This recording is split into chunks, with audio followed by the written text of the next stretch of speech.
Assalamualaikum warahmatullahi wabarakatuh. Di video kali ini kita akan kembali menganalisis ada 5 saham yang sudah saya siapkan yang akan kita lihat bagaimana pergerakannya. Akan tetapi video kali ini berbeda dengan video saya sebelumnya. Yang belum nonton video saya, ada saham film, MAPI, BSDE, Auto, dan Bird ya. Oke, dimana yang 5 saham kemarin itu rata-rata semuanya di dalam fase uptrendnya ya, dimana garis EMA 50 berada di atas garis EMA 200. Akan tapi saham-saham yang ini kebanyakan itu rata-rata masih di fase atau dalam fase downtrendnya ya, dimana pergerakan candle itu turun tajam ke bawah dan garis EMA 50 berada di bawah garis EMA 200. Kebanyakannya seperti itu. Oke, tapi kita akan tetap analisis bersama dan kita lihat untuk yang belum punya, tindakan apa yang akan kita ambil. Apa kita sudah bisa masuk atau masih tetap menunggu dulu atau memantau dulu untuk mendapatkan titik yang pas di mana kita harus masuk. Dan yang sudah punya, apa kita masih bisa hold terus atau ternyata kita harus menyerah, di mana ada kemungkinan dia akan lanjut longsor lebih dalam lagi ya, atau bisa dibilang cut loss ya. Oke, lanjut aja. Untuk saham pertama yang akan kita lihat adalah saham Unilever ya.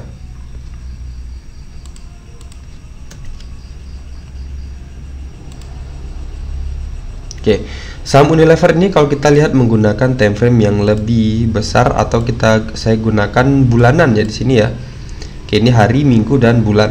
Oke, di sini kelihatan jelas ya, dimana polanya bisa dibilang cukup valid atau konsisten. Dia terus menerus turun terus, di sini turun, di sini juga supportnya semakin menurun, di sini turun lagi, sentuhan lagi, di sini juga turun, dan kemudian di sini dia masih konsisten tertahan di area resisten trendline downtrendnya ini ya.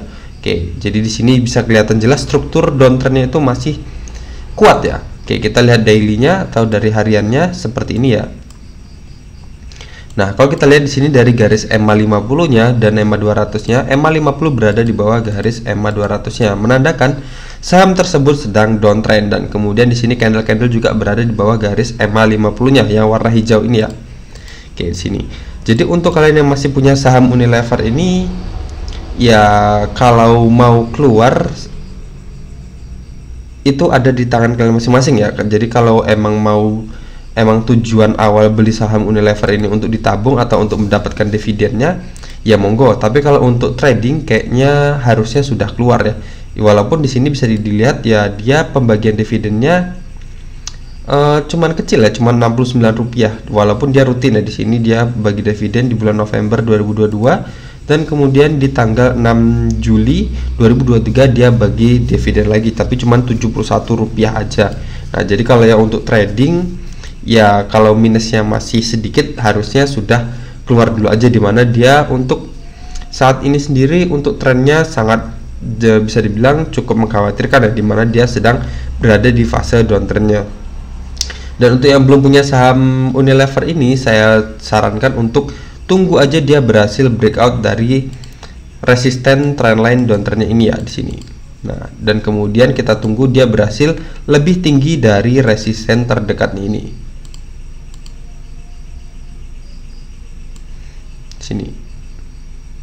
Nah, kalau dia berhasil breakout dari kedua area ini, otomatis dia sudah, atau candle-candle sudah berada di atas garis EMA 50 dan di atas garis EMA 200, menandakan dia ada indikasi akan mengakhiri fase downtrendnya. Atau kita buat simulasi pergerakannya seperti ini ya, dimana dia turun lagi dan kemudian dia tertahan sini dan kemudian dia berhasil breakout dan retest dan lanjut naik ke atas.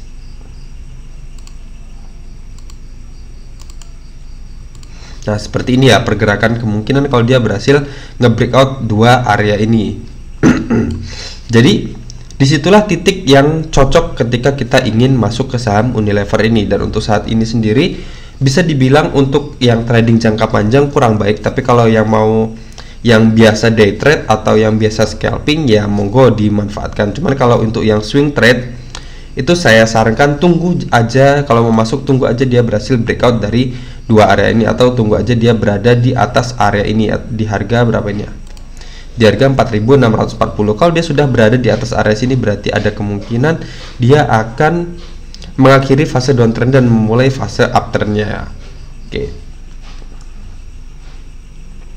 Selanjutnya kita akan melihat saham JPFA. Nah, JPFA ini sama, kita gunakan time frame yang lebih besar. Tadi kita gunakan bulanan juga. Nah, di sini terlihat jelas ya, di sini adalah resisten, trendline, downtrend, dan kemudian semakin lama semakin turun. Nah, di sini sama ya, dimana saat ini sendiri dia masih tertahan di area resisten ini. Ini ada area resisten 1, area resisten 2, dan kemudian di sini ada area resisten 3, dan kemudian di sini ada resisten keempat lagi. Jadi ada 4 kali sentuhan di sini, 1, 2, 3, dan 4. Dan kemudian saat ini dia mental, bisa dibilang mental, nggak berhasil menembus area resisten, dan kemudian dia lanjut turun. Harusnya yang sudah punya saham JPFA ini harusnya sudah mulai take profit ya, atau sudah mulai jual saham JPFA ini, dimana ada indikasi dia akan kembali turun ke bawah sini ya, baru kemudian kembali naik ke atas. Jadi sama seperti sebelumnya, ketika dia menyentuh ini turun sedikit dan kemudian menyentuh lagi, dan kemudian dia lanjut turun ke bawah sini ke harga 1070-an. Nah, jadi kalau kita samakan, kita miripkan ini dengan ini, hampir sama polanya. Di sini terbentuk 2 kali resisten, di sini terbentuk juga 2 kali resisten, dan resisten setelah resisten kedua dia lanjut longsor ke area support ini ke harga 1070-an. Jadi ada kemungkinan di sini akan turun ke bawah sini, kemungkinan, bisa aja salah. Tapi kalau untuk amannya, kalau saya pribadi, saya akan take profit dulu dan saya lihat dia pergerakannya akan kemana. Kalau dia berhasil ngejebol area sini, area 1400-an, dan kemudian berhasil ngejebol resisten trendline downtrendnya ini, saya tandain sini, saya akan ambil lagi ya, dimana dia ada kemungkinan akan mengakhiri atau menyudahi fase downtrendnya sama seperti saham Unilever tadi. Tapi kalau seumpama nanti dia lanjut turun lagi, saya mungkin akan jemput lagi dia di area sini, dimana ini adalah area supportnya.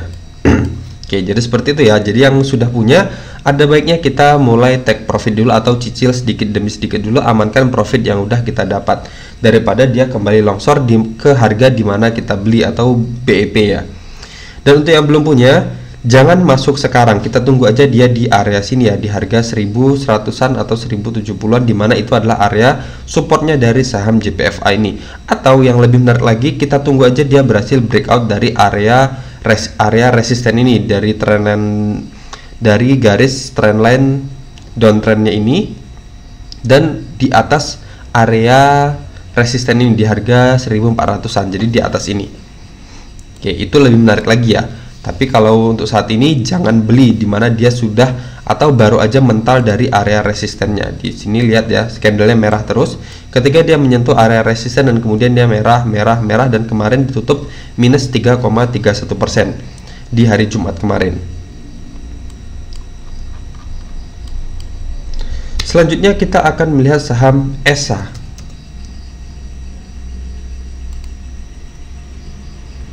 Nah, ESA ini kita juga gunakan time frame yang besar, menggunakan bulanan. Nah, di sama ya, dia polanya downtrend. Kita kecilkan lagi untuk melihat yang saat ini. Nah, di sini kalau kita lihat sama seperti saham JPFA tadi, di mana dia saat ini sedang rejection dari area resistennya. Nah, di sini ada area support ya. Di sini support, ingat kata kunci ini. Jadi ketika support di breakout ke ketika support di breakdown, ini support di breakdown ke bawah, maka dia akan berubah fungsi menjadi area resisten selanjutnya di sini. Nah, di sini support, dan ketika supportnya di breakdown ke bawah, maka dia akan berubah fungsi menjadi area resisten selanjutnya di sini. Nah, di sini ya. Nah, jadi di sini dia baru aja atau tidak berhasil ngejebol area resistennya, di mana resisten tersebut adalah area support sebelumnya. Dan kemudian di sini ada candle merah 3 berturut-turut ya. Nah, di sini ada kemungkinan dia akan lanjut kembali ke bawah sini ke area support 505. Jadi sama seperti saham JPFA tadi, ada baiknya untuk yang punya saham ESA ini, ada baiknya sudah cicil jual dulu ya, dimana di sini ada candle 3 merah berturut-turut dan kemudian dia mental atau rejection dari area resistennya. Jadi ada kemungkinan dia akan kembali turun ke area supportnya di sini sekitar 23%-an ya. Oke. Seperti itu. Nah, jadi kalau yang belum punya, saya sarankan jangan beli dulu ya. Jadi kalau mau beli, tunggu dia berhasil breakout dari area resisten ini di harga di atas harga 720-an, dan targetnya di mana? Targetnya ya di resistennya ini. Di resisten trendline downtrendnya ini. Garis biru yang garis biru miring ini ya.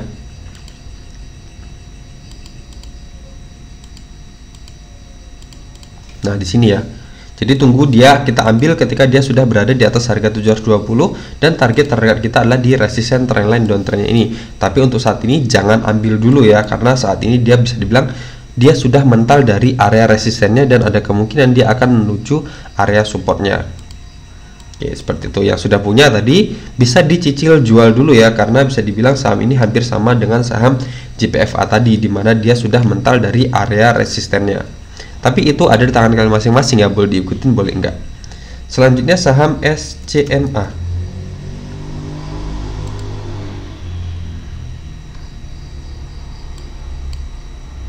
Nah, saham SCMA ini kita gunakan time frame bulanan. Nah, di sini kita lihat, di sini konsisten ya untuk resistennya, semakin lama semakin menurun. 1 2 3, cuman agak berbeda dengan saham JPFA, Unilever, dan SA tadi, dimana tadi yang ini candle saat ini dia sangat dekat dengan garis resisten trendline downtrend ini, tapi kalau ini bisa dibilang sangat jauh ya. Harusnya dia di sini, tapi dia di bawah sini. Oke, kita lihat untuk daily-nya. Nah, daily-nya seperti ini ya. Di sini saya buatkan area supportnya untuk saham SCMA ini, dimana sebelumnya di sini ada area atau ada pantulan supportnya. Di sini saya tandain. Di sini 1. Dan kemudian di sini, nggak ada apa-apa. Oh, di sini juga ada pantulan support ya. Di sini support. Jadi sini satu pantulan, dan di sini ada pantulan berikutnya. Di sini. Dan kemudian saat ini dia juga mantul ya di sini. Nah, di sini kelihatan ya, di sini dan di sini berarti ada 3 pantulan support ya. Oke, di sini. Dan kemudian ini adalah area resistennya di harga 200 untuk batas atasnya, dan batas bawahnya di harga 189, dimana ini adalah area support sebelumnya. Jadi ketika support di breakdown atau ditembus ke bawah, maka support akan berubah fungsi menjadi area resisten selanjutnya, dimana ini ya bisa kita lihat ini support yang cukup kuat ya, dimana dia pernah diuji sebanyak 4 kali di sini. 1 2 3 4, dan akhirnya ditembus di sini. Nah, saat ini. Nah, jadi untuk saat ini sendiri untuk saham SCMA ini bisa dibilang dia sudah mendekati area resistennya di sini. Jadi kurang berapa persen lagi ya? Kita lihat dari sini ke area sini, dia kurang sekitar 12 persenan lagi untuk mencapai area resistennya, dan saat ini bisa dibilang dia sudah di tengah-tengah ya, atau sudah sedikit mendekati area puncaknya. Jadi untuk yang masih punya saham SCMA ini, kita bisa masih bisa hold terus selagi dia masih tetap berada di atas garis EMA 50-nya. Tapi kalau seumpama nanti dia ngejebol garis EMA 50-nya atau tembus ke bawah, ada kemungkinan dia akan kembali ke area supportnya ini di harga 131. Tapi kalau dia tetap masih solid, tetap bergerak berada di atas garis EMA 50-nya ini, saya buat simulasi ya. Di sini saya buat garis EMA 50-nya, dan dia masih bergerak seperti ini.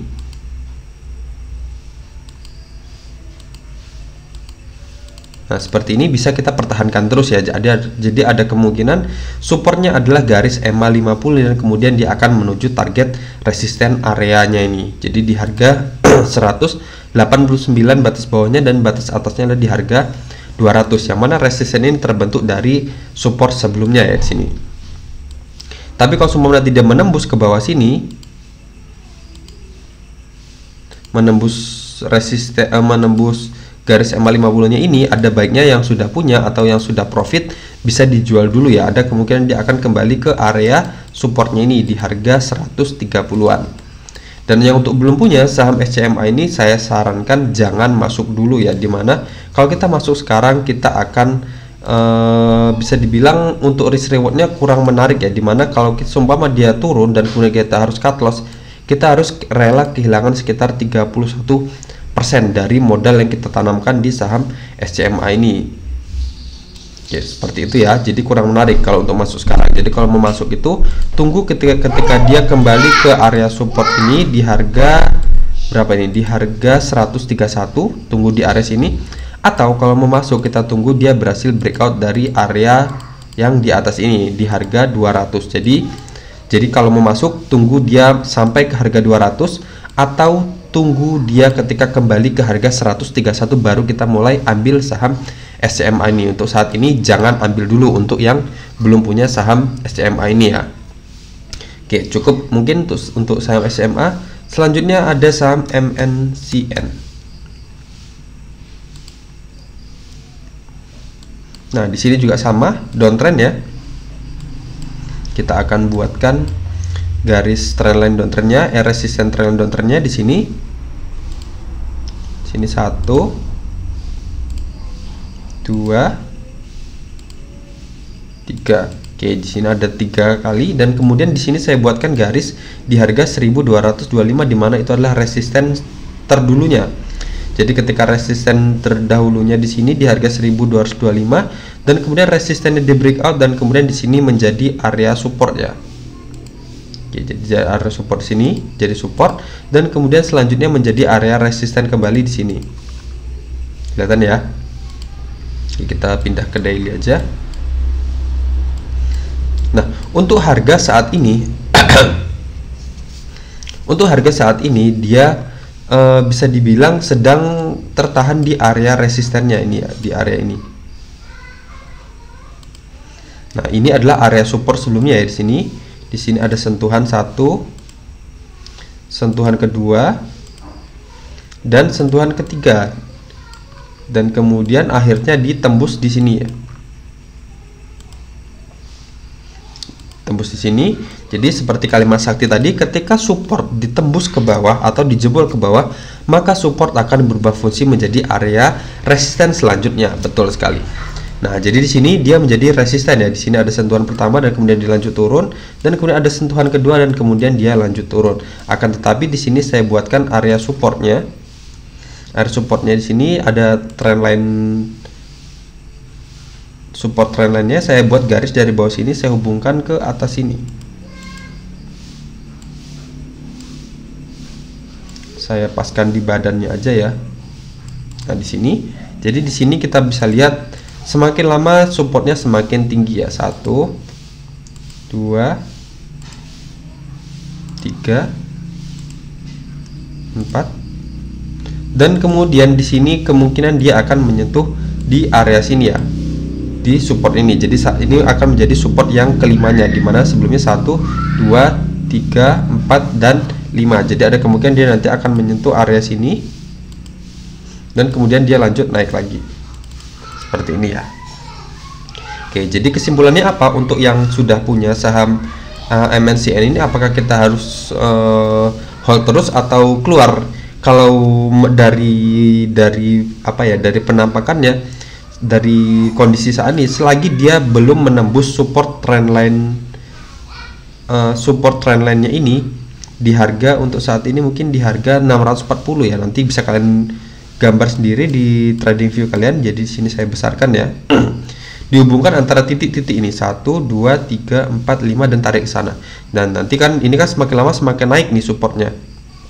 Jadi selagi dia belum melewati garis biru ini, kita masih bisa hold terus. Tapi kalau seumpama dia ngejebol garis ini, ada baiknya kita keluar dulu. Kalau nggak mau keluar di sini, kita bisa buat garis di sini. Nah, di sini ya. Kalau sampai dia melewati harga 550, ada kemungkinan dia akan melanjutkan fase downtrendnya lebih dalam lagi ya. Tapi kalau untuk sampai ke 550, itu mungkin minusnya akan lebih tebal lagi ya di sini. Oke, jadi kita akan menambah minus kita sekitar berapa nih? Sekitar 14%-an ya. Oke, jadi cukup tebal ya. Jadi terserah kalian mau keluar di mana. Mau keluar ketika dia ngejebol support yang ini, atau mau keluar ketika dia ngejebol support yang ini. Itu untuk yang sudah punya ya. Oke, jadi mau cut loss di mana, di sini atau di sini, terserah, pilihan kalian ada di tangan masing-masing. Dan untuk yang masih belum punya, saya sarankan jangan masuk dulu selagi dia belum menembus resisten trendline downtrend yang ini. Kenapa? Karena kalau nanti dia berada di atas ini, berada di atas harga 705, itu resistennya bisa dibilang cukup dekat ya. Jadi ada kemungkinan nanti kalau dia ngejebol di sini dan kemudian resistennya di sini cukup dekat. Jadi kalau untuk yang day trade atau yang tradingnya harian dalam hitungan kurang dari seminggu, bisa dibilang ya nggak apa-apa sih sebenarnya. Tapi kalau yang untuk di hold lebih dari 1 minggu, misalnya 1 minggu, 2 minggu atau 3 minggu, bahkan 1 bulan, itu kurang bagus ya. Atau untuk swing trade kurang bagus. Jadi tunggu aja dia berhasil breakout dari area resisten trendline downtrendnya ini, baru kita mulai ambil, di mana itu adalah tanda-tanda bahwa dia atau saham tersebut sudah akan mengakhiri fase downtrendnya. Oke, jadi sudah selesai ya. Jadi 5 saham tadi sudah kita bahas bersama, kita lihat bersama, dan kemudian sudah kita buat apa ya istilahnya tadi ya, buat analisisnya, tindakan apa yang akan kita ambil. Jadi dari saham Unilever, JPFA, ESA, dan SMA, dan MNCN. Oke, jadi seperti itu aja. Kalau ada pertanyaan mungkin bisa komen di bawah. Kalau ada yang dibingungkan juga bisa komen di bawah. Dan mungkin ada keluhan dengan saham-saham yang lain bisa kita diskusikan di bawah ya. Jadi biasakan aja trading itu dengan menggunakan technical analysis yang simple aja seperti ini. Saya sudah buktikan cara ini dan alhamdulillah sudah profit ya. Jadi dimana ini saya juga kemarin ada sempat screenshot portofolio saya ya. Di sini saya kemarin cuan di saham auto ini cuman udah berapa hari apa kemarin saya udah profit, ngantongin profit sekitar 64,89% ya di sini auto. Terus saya juga punya saham BES, saya juga profit sekitar 60%-an ya. Saya hanya gunakan apa istilahnya technical analysis yang sangat simple ini ya. Jadi nggak perlu aneh-aneh, nggak usah pakai yang namanya Fibonacci dan ya seperti itulah. Jadi cukup gunakan support, trendline, downtrend, area, dan garis EMA 50 ini aja udah cukup. Jadi nggak bikin pusing. Oke, sekian aja dari saya. Assalamualaikum warahmatullahi wabarakatuh.